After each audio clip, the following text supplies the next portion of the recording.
할렐루야, 조나시입니다. 요즘 아침과 저녁에 가을같이 찬바람이 불어요. 분명히 계절은 6월 초, 이제 여름에 들어왔는데 날은 선선하게 가을같이 바람이 붑니다. 일교차가 심한 날인데요, 이럴 때는 여러분 건강 잃지 않도록 잘 조심하시고 오늘 하루도 영적으로나 육적으로 강건한 시간들을 보내면 좋을 것 같습니다. 슬기로운 아침 시간 시작합니다. 민수기 32장 말씀입니다. 여러분 모험 좋아하시나요? 간혹 어떤 분들이 이런 액티비티한 활동이나 모험을 즐겨 하시는 분들이 계시지만 대부분의 사람들은 안정을, 평안함을 추구하고 선호합니다. 그러다 보니 이 삶의 안정감을 유지하기 위해서 정착이라는 것을 해요. 가끔 일상을 벗어나서 타지로 여행하는 것 참 좋아요. 하지만 아무리 시설 좋고 환경이 좋아도 시간이 지나면 내가 정착한 곳 집에 와야지만이 마음이 안정함을 누리고 평안함을 누리는 것이 우리의 삶입니다. 그래서 이 정착을 통하여서 안정감과 평안함을 갖고 오랫동안 식구와 함께 행복을 경험하고 싶어하는 것이 우리의 삶입니다. 그런데 분명한 것은 하나님이 신앙인들을 이 땅의 정착민으로 만드신 것이 아니에요. 하나님은 우리가 이 땅의 정착민이 아니라 하늘의 소망을 두고 지나가는 순례자의 모습으로 살기를 원하고 계신 것이 하나님의 마음입니다. 하나님이 가라 하면 가야 되는 것이 신앙인이고, 하나님이 멈춰라 하면 멈추는 것이 성도인 것입니다. 하지만 우리가 이 땅에서 자꾸 정착을 하고 싶어서 소유물이 많아지고 재산이 늘어나자 몸집이 커지는 순간부터 가고 서고 순종하는 것이 그렇게 쉽지 않음이 우리의 현실 모습인 것 같아요. 그런데 우리의 이 지금의 현실 모습과 같이 가고 서고 순종하는 것, 정착하고 싶어하는 마음 때문에 자꾸 주의 말씀에 순종하지 못하는 모습이 오늘 본문 32장 말씀에도 이스라엘 사람을 통하여서 보여주고 있는 현실의 모습입니다. 5절 말씀 볼까요? 또 이르되 우리가 만일 당신에게 은혜를 입었으면 이 땅을 당신의 종들에게 그들의 소유로 주시고 우리에게 요단강을 건너지 않게 하소서. 아멘. 우리가 일반적으로 가나안이라고 하면은요, 그 기준이 요단강을 기준으로 해서 서쪽에 있는 땅을 가나안이라 해요. 다시 말해서 요단강을 기준으로 해서 동편에 있는 곳은 광야이고요, 여기를 건너야지만이 서편에 있는 가나안에 가는 것입니다. 이스라엘 사람들은 이 요단강 동편에서 40년을 헤매고 있던 것이에요, 광야 쪽에서. 그리고 지금은 이 동해서를 건너서 가나안에 들어가야 될 상황이고요. 그런데 갑자기 루벤 지파와 갓 지파, 므낫세의 절반, 므낫세 반 지파가 이 요단강을 건너지 않고 이 서편 땅에, 동편 땅에 남겠다고 말하고 있는 것입니다. 그 이유가 뭘까요? 1절 말씀입니다. 루벤 자손과 갓 자손은 심이 많은 가축들을 가졌더라. 그들이 아셀 땅과 길르앗 땅을 본즉 그곳은 목축할 만한 장소인지라. 아멘. 루벤 지파와 갓 지파, 므낫세 반 지파가 심이 많은 재물과 가축을 가졌대요. 어떠한 이유와 어떠한 방법으로 그들의 삶에 큰 재물이, 가축대가 늘어나는지 설명은 없지만 미루어 짐작하건대 31장에 있는 미디안 족속과의 전쟁에서 승리한 결과 전리품을 많이 가져간 것 같아요. 그래서 루벤 지파와 갓 지파 또한 므낫세 반 지파가 가축이 많은지라 이 가축을 끌고 요단강을 건너가는 것이 어렵겠다 판단했던 것이죠. 그래서 모세에게 건너가지 않고 여기 있으면 안 돼요?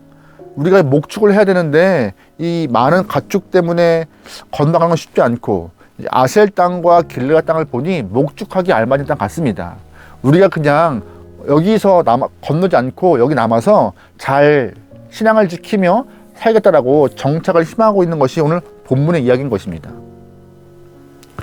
솔직히 말씀드리면 루벤 지파나 갓 지파, 므낫세 반 지파는요, 소망의 대신 하나님이 허락하신 가나안 땅의 소망 대신 현실에 눈을 뜨고 현실을 선택한 지파들입니다. 하나님은 우리에게 약속의 땅 가나안 땅을 주시고 그 가나안을 믿음의 눈으로 바라보시면서 우리에게 그곳을 향한 소망을 품으라 말씀하세요. 하지만 잘 보시면 오늘 본문도 힘이 많은 가축들 때문에 소망을 품고 영의 눈으로 바라봐야 될 가나안 땅을 보지 않고 오히려 육의 눈이 열려서 현실의 땅을 택하여서 그들의 삶을 이끌어가려고 하는 마음이 생기게 됩니다. 가축들을 데리고 또한 가족들을 데리고 가나안 땅에 넘어가서 전쟁하는 것 두려웠던 것이에요. 또한 이 많은 가축을 데리고 요단강을 건너가는 것이 염려스러웠던 것이에요. 염려와 그 두려움이 소망보다 오히려 그 길르앗과 아셀 땅에서 좋아 보여서 남뺐다 했던 그런 모습이 오늘 본문에 보이므로 몸집이 비대한 신앙에 대한 모습이 이렇게 될 수 있다라고 우리에게 가르쳐주고 있는 내용입니다. 그렇다면 우리가 평상시에 소망하잖아요. 좀 물질이 많고 조금 더 이렇게 여유로운 삶, 정착하기에 편리한 삶을 우리는 추구하고 원하고 있습니다. 그렇다면 우리가 그토록 바라고 소원하고 있는 물질들이 우리의 소망의 눈과 우리의 영의 눈을 더 크게 확장시킬까요? 본문을 본다면요, 그렇지 않다는 답이 좀 농후해집니다. 때로는 하나님께서 우리가 바라고 원하는 만큼의 물질을 주지 않으실 때가 많아요. 왜냐하면은 몸집이 커지면 하늘에 대한 소망함과 천국에 대한 마음보다 이 땅에 눌러 앉고 싶은 마음이 더 커지니까요. 우리는 분명한 것은 이 땅의 정착자가 아니라 이 땅을 지나가는 순례자이며 우리의 최종 목적지는 하늘과 천국임을 꼭 간직하면 좋겠습니다.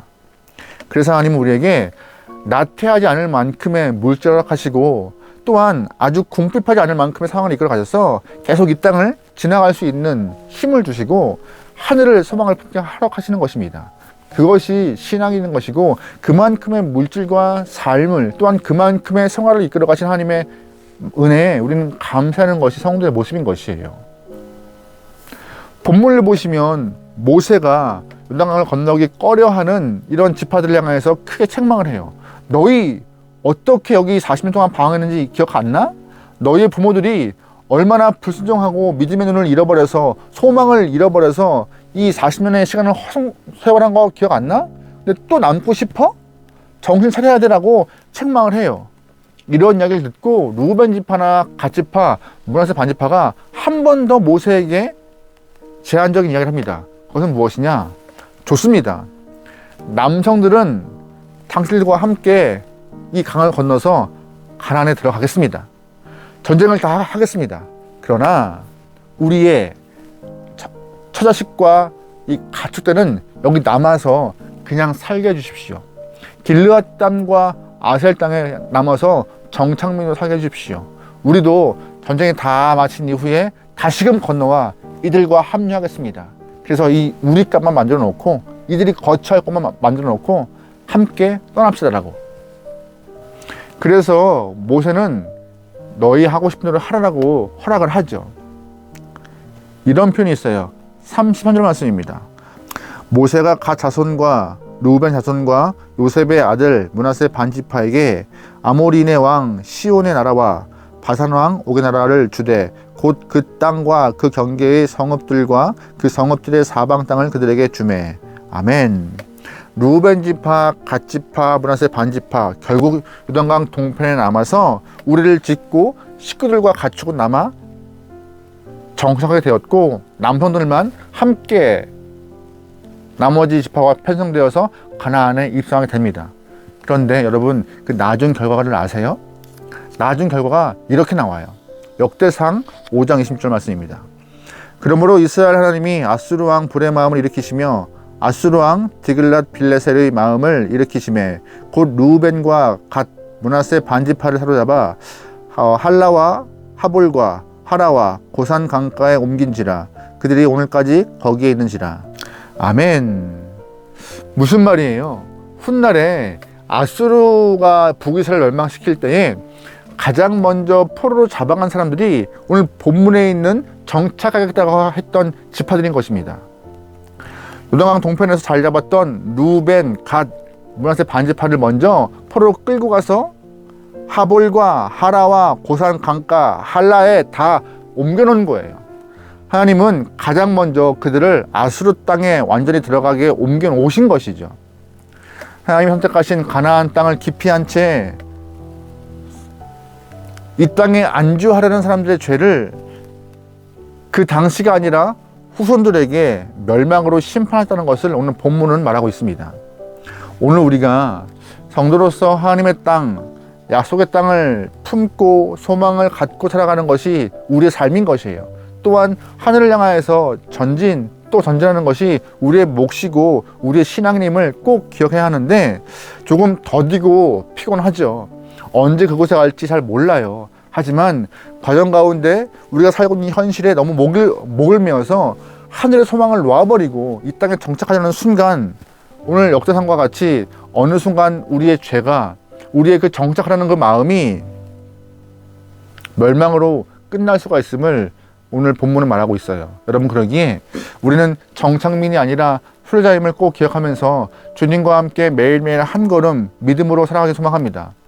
고된 삶의 현장이지만 그 고됨이 오히려 소망을 놓지 않고 살아갔던 그 고됨이 천국을 향해서 가까이 갈 수 있는, 가까이 가는 비결과 더 모습이라고 꼭 기억하면서 현재의 안주함이 아니라 믿음을 갖고 하나님께 가까이 갈 수 있는 결단과 결정을 통하여서 하나님 앞에 건강한 신앙인으로 매일매일 살아가기를 주님으로 축원합니다.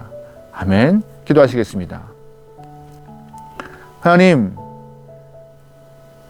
이 땅을 살아가는 모든 영혼들, 이곳을 우리의 정착지로 삼지 않게 허락하시고 천국을 정착지로 삼아 하늘의 소망을 두고 살아갈 수 있는 성도가 되게 우리의 시간들을 주장하여 주소서. 매 순간 고된 삶의 현장이지만 그 고됨이 천국을 향한 한 걸음일 줄 믿습니다. 그러기에 오늘도 삶에서 믿음 잃지 않고 승리할 수 있는 모든 영혼들에게 허락하소서. 맡기오며 예수님의 이름으로 기도합니다. 아멘.